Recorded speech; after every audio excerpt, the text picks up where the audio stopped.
What is going on, everybody? Welcome back to an episode of Hero or Zero here on the Heroes for Hire podcast. My name is Sean Meehan, and joining me as always is my very best friend, Mr. Conor Lawler. There's no bits? There's no bits, just truth. Oh.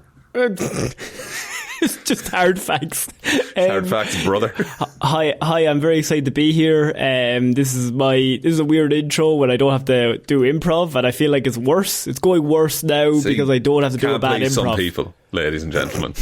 Why don't you tell them what Hero or Zero is? So Hero Zero is a show where we choose one comic book character every single week. We talk to good points and their bad points, so we generally just give you a bit of a rundown of everything to do with that character. Now, I normally choose DC characters, and Sean normally chooses Marvel characters. Sean, it is your week, because last week I talked about one of DC's just most unluckiest boys, Roy Harper. And so you're up this week, and you obviously have a history of terrible reports and or good reports. It doesn't really go in the middle.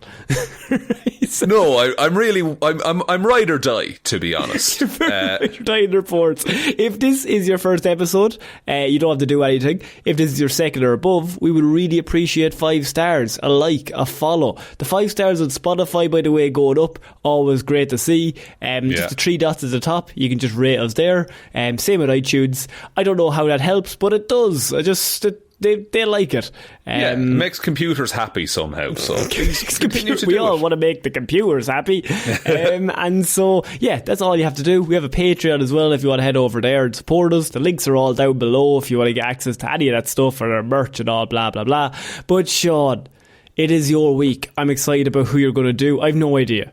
So, Conor, I am doing a character today that I'm genuinely surprised we haven't covered by now.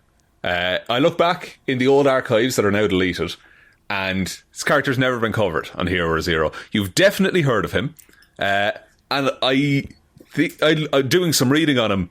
He's way more sympathetic than most media would have you believe, because I'm covering a Spider-Man villain today, and I am covering the Rhino. Oh, Paul Giamatti. No, see, Paul Giamatti has misled people about the Rhino for far too long. But he's so good in that role of 30 seconds in The Amazing Spider-Man 2. Look, we've all seen the trailer. That's the entirety of his runtime. So the Rhino, like, I have to admit, my only memory of the Rhino is the 90s cartoon. Yeah, which is pretty good. Briefly, I remember him. Like, I don't have extensive knowledge. The PS1 video game or PS2 video game. Yeah, he's usually the first villain you fight in any where you Spider-Man fight as the game. first boss, and then Paul Giamatti. They're my only real interactions with the character. I don't really know anything about him. Yeah, and he's weirdly... we'll get into it, but he's gone through a few different arcs in comics. He's been around for ages. But Alexei Sitsevic was another Russian thug in the mafia. Grasping at dreams of easy money and headed for a short, brutal life. They promised him wealth and power, and what he did, he underwent a life-threatening series of chemical and radiation treatments throughout several months, which transformed him into an agent with superhuman strength. Part of this was done is that he wanted to support his family. He was sending money back to Russia at the time to support his family, so he was doing all this mafia work. They also gave him a suit of armour, which was permanently bonded to his body and was modelled after the hide of a rhinoceros. They chose this for its visual impact and in recognition of the fact that the rhino was the result of countless generations of evolution towards the ultimate form for armoured assault. They could have just picked a rhino because it's cool. Could have just been like, this one has a fucking big horde on it. It actually looks pretty legendary. Let's just do that. So, now, in terms of the look, at the time, it's robotic, I'm assuming. It's like 60s robotic. It looks like a onesie with a rhino on the front of it. See, I was thinking more like Ace Ventura coming out of the rhino's arse. That kind of material. Kinda, yeah, actually. They also, it's said that the mob picked Alexei because he was incredibly strong. He had a very muscular physique, but also he had very low intelligence, and they believed that this would secure his loyalties. Okay, cool. So he's just an idiot. Pretty much, yeah. He's a big, strong idiot. But he wants to help his family, Connor. Yeah. Given the code name the Rhino, his first mission was to kidnap astronaut John Jamieson, son of Daily Bugle publisher J. Jonah Jameson. The Wolfman. The Wolfman! And sell him to the highest bidder. Why would they do, like, your first mission is an astronaut? That's what we're doing. We couldn't just start off with, I don't know, maybe a little child that just... A bank robbery, just anything basic. Just a really simple, get a big bag with a dollar sign on it and we do an old little robbery of a shop. No, we're gonna fucking kidnap an astronaut. So the Rhino made his way towards New York. And then Spider-Man, he's doing little crimes, causing trouble around the place. Spider-Man began trying to figure out how to defeat him, because he's apparently unstoppable. Like, once he starts moving, you can't stop him. He's kind of like the Juggernaut in that way. I'm the Juggernaut bitch, yeah.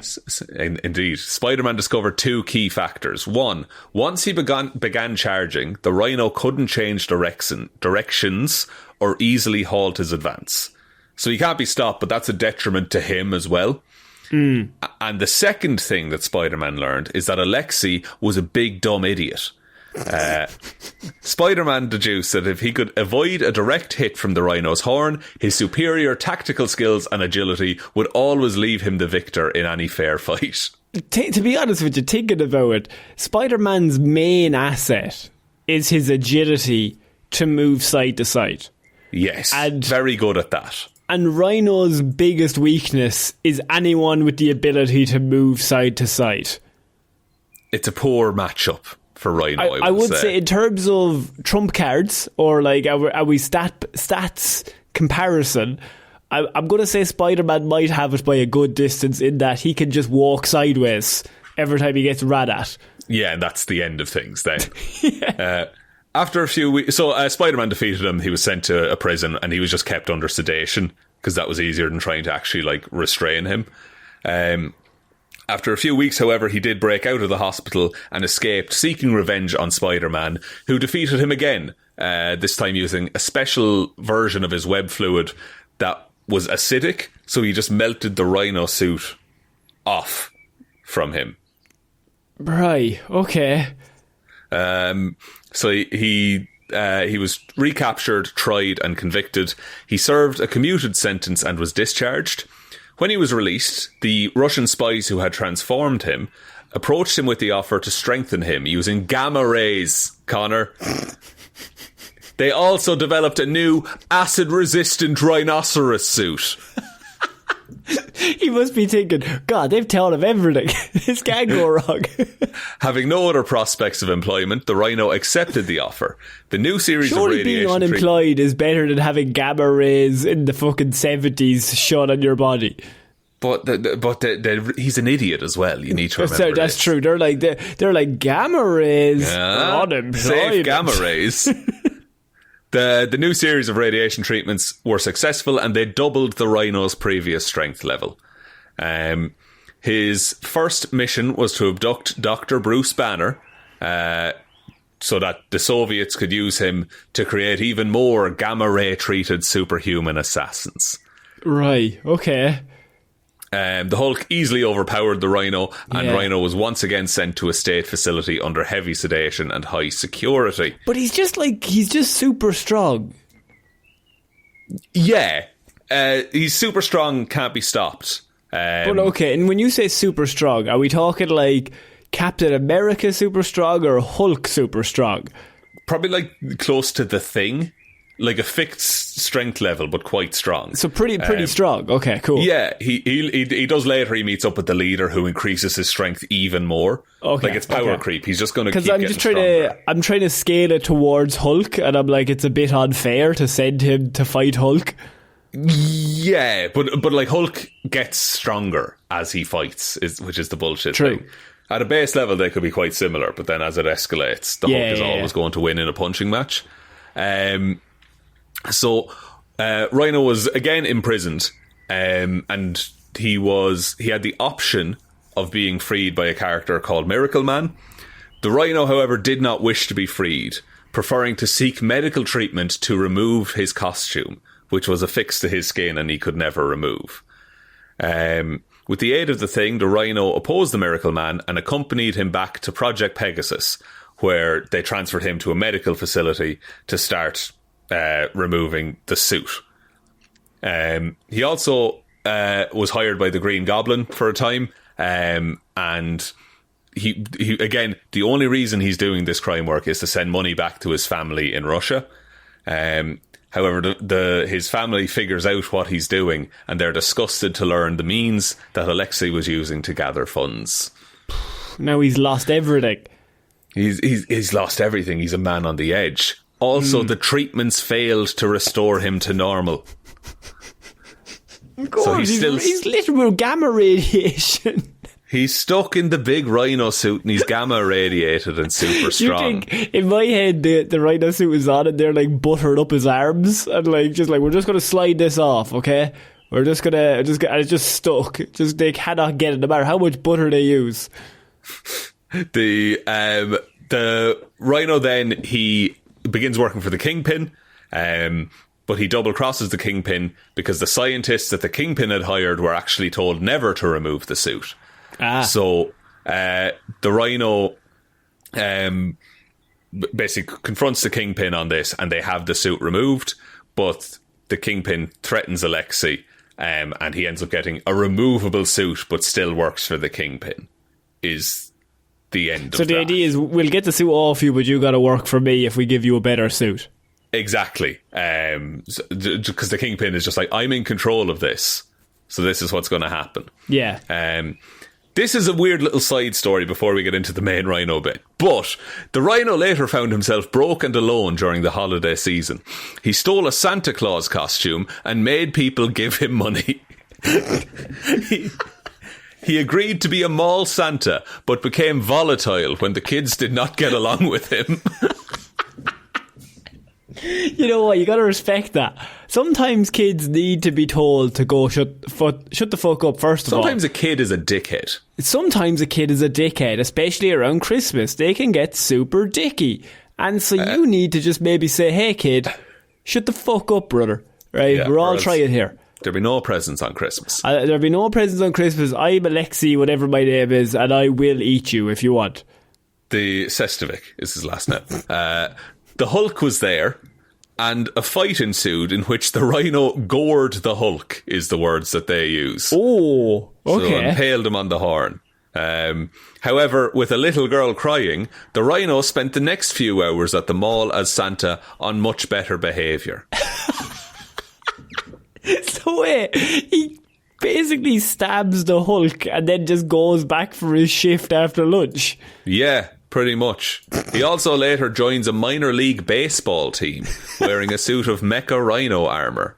That can't be allowed. It's not regulation, I grant you. But surely the other teams have been looking at him going, he's clearly cheating. Like, you can't turn up in a big mecha suit.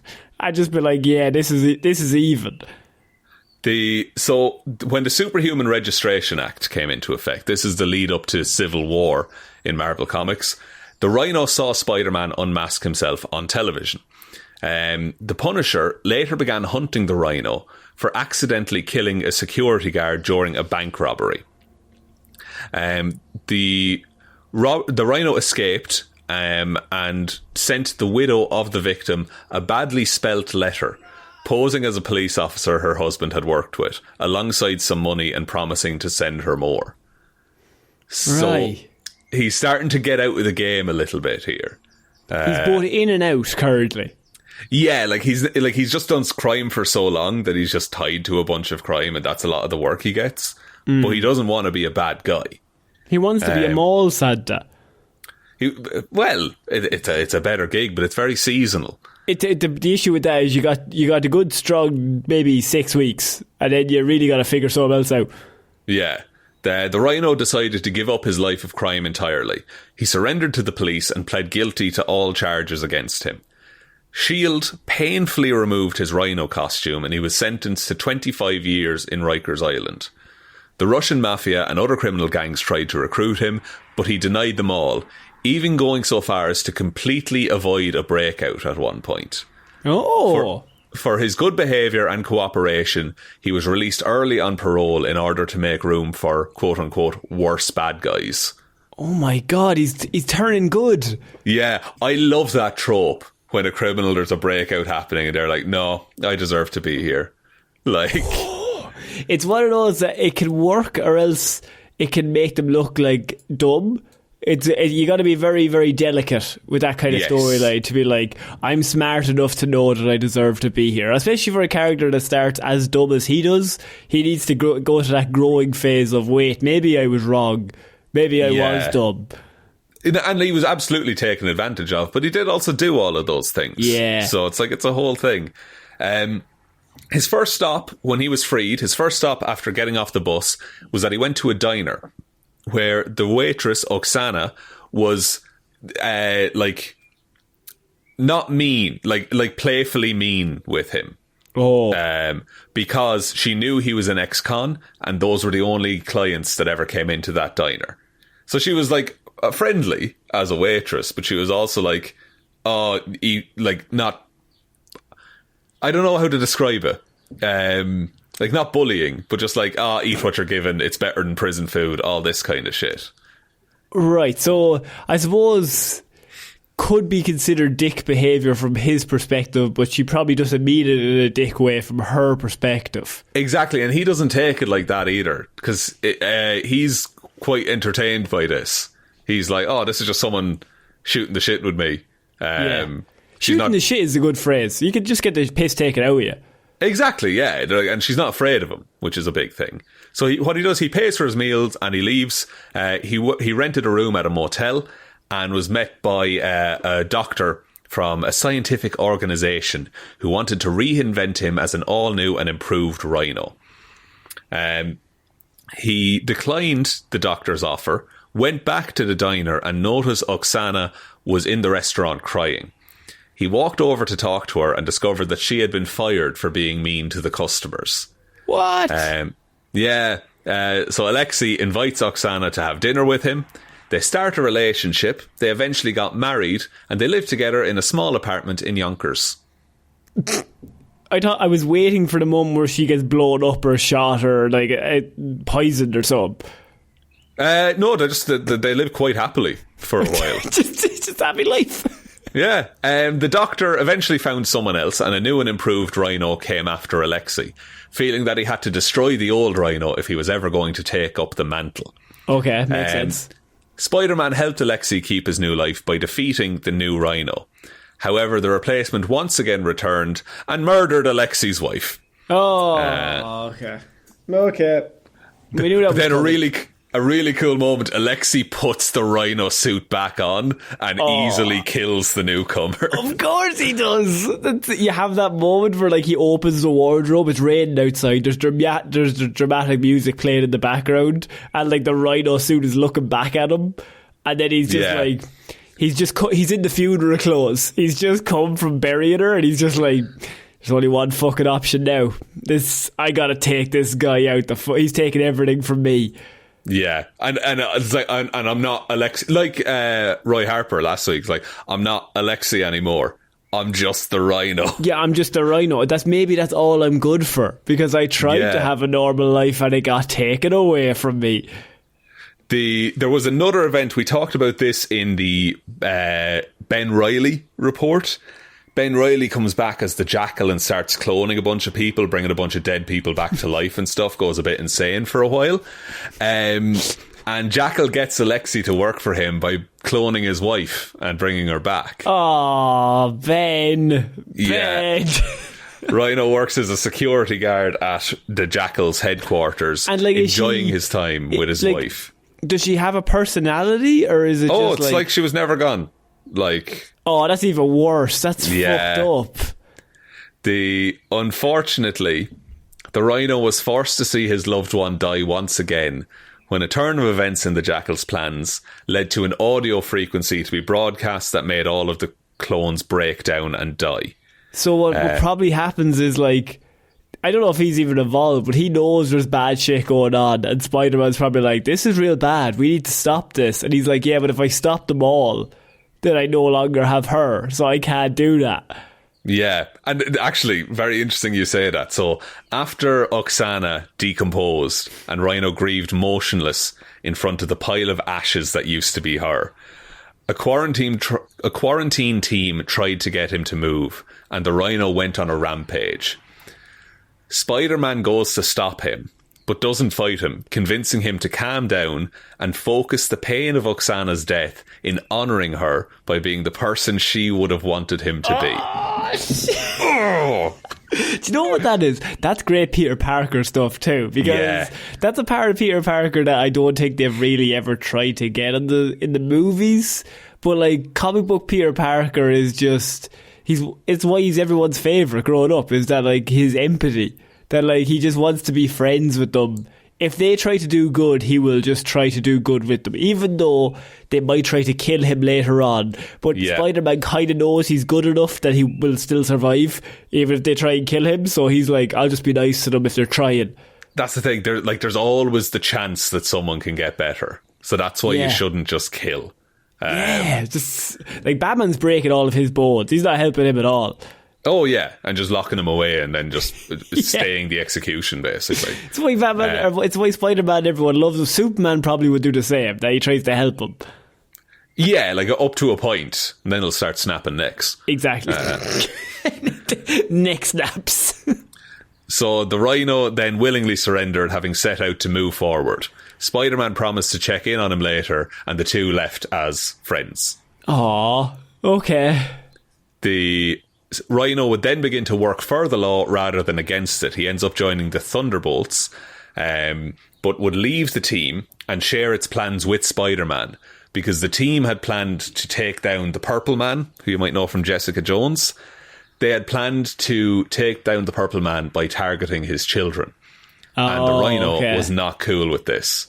So he left and just said, hey, Spider-Man, this is what's going on. I want no part of it. It's one of our favourite character things of like the character starts off evil, but he doesn't even know like why he's evil. He's just on that side, just trying, and then like there's the natural progression that he gets to the point that he actually finally has the happy life, and then it gets taken away and he has a choice. You go back or you go forward. It's kind of the one I like, that character trait that he's like, look, I'm going to try and do good, even if I'm not the same person. Like, I'm not going to be as cool as I once was, because she wants to not be a dick all the time. It's like I'm gonna actively try to be a better person because of this. And like it's a classic thing, and it's done a lot, and it sucks that often the love interest has to be fridged for that to happen. But it's super weird, yeah. But it is interesting to see a villain who has been fairly one-dimensional in most media actually has a proper like arc in this story. That makes sense. Yeah, exactly. It's not sudden or it's not out of character. This is over years that this has happened. So in terms of powers and abilities, he has superhuman strength. He can lift approximately 75 tons. He can also reach a speed of 30 miles per hour while running. However, with more gamma, this was increased to 70 miles per hour for short periods.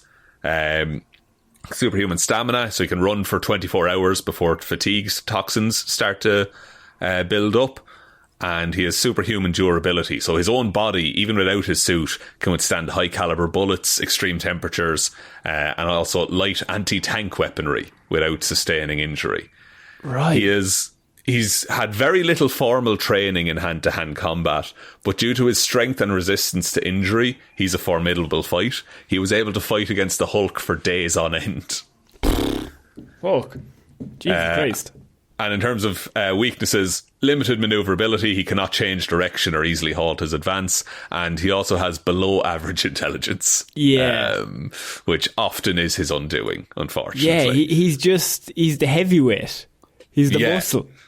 That's the thing. And there's a really sad bit, is that you see his apartment, and because he's so heavy and he's in the suit all the time, he has to sleep on a bed made of concrete. And he's like, I'm miserable. I don't sleep at all. And he's just really sad. And I'm like, oh, Alexei. I just want to save you, Alexei. And I think his pillow is filled with like metal shavings or something. Oh, for God's sake, Alexei. Yeah, it's not great. We could cure you. I can save you, Alex. I can fix him. I can fix him. Well, I didn't know anything about that report. I didn't know anything about that character, by the way. So, like, super cool that, like, a one-dimensional character can still be good, though. And so it's like, I like a one-dimensional character. It's the fact that they took the time in the recent years to kind of add those layers as well really brings a lot extra to him as well. I think he's much more interesting as a reformed villain, honestly, because otherwise he's just worse Juggernaut. Yeah, exactly. So, I mean, Shaun, I think that was a pretty great report. If you would like to hear any of the other reports that we've done in terms of Marvel and DC, you can get them all. They're all up here. There's like hundreds of them. We've covered a lot of Marvel and DC characters at this point. So if you have a favourite, maybe have a search. They might come up. If they don't, just message us on the platforms, and then we'll try and do a report on them in the next few weeks. Yeah, we're working through that list. You can give us a like and a follow all the podcast platforms, but most importantly, just tell one human being that we exist. Just the one, please. So I have been Conor Lawler. I've been Shaun Meighan. And we shall see you all next week, guys. Bye. Bye.